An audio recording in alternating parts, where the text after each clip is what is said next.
populaire dans la première partie. Les zooms, c'est une étude un peu plus approfondie de termes. C'est la partie bleue, pour ceux qui ne sont pas daltoniens, qui vous permet sur les personnes qui sont mal logées. Donc c'est pas juste... Engageons des politiques volontaristes. Il reste 1 an et demi à ce gouvernement pour finir ce quinquennat. Il faut mettre à l'abri tous ceux qui sont en difficulté et il faut engager une véritable politique structurelle pour enrayer ce processus d'exclusion par le logement.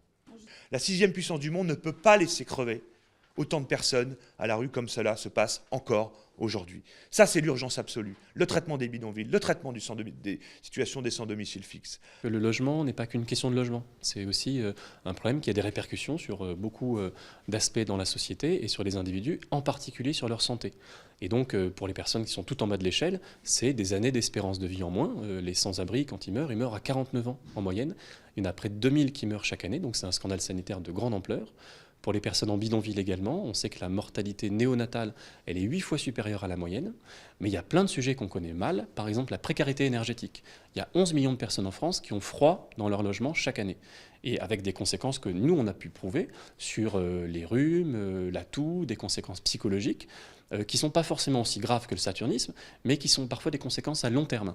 Et donc là-dessus, ce serait vraiment utile, urgent, de rénover ces passoires thermiques, de permettre aux gens de payer leurs factures parce que souvent ils se privent de chauffage faute de moyens, et ça aura des conséquences forcément sur le meilleur état de santé de la population.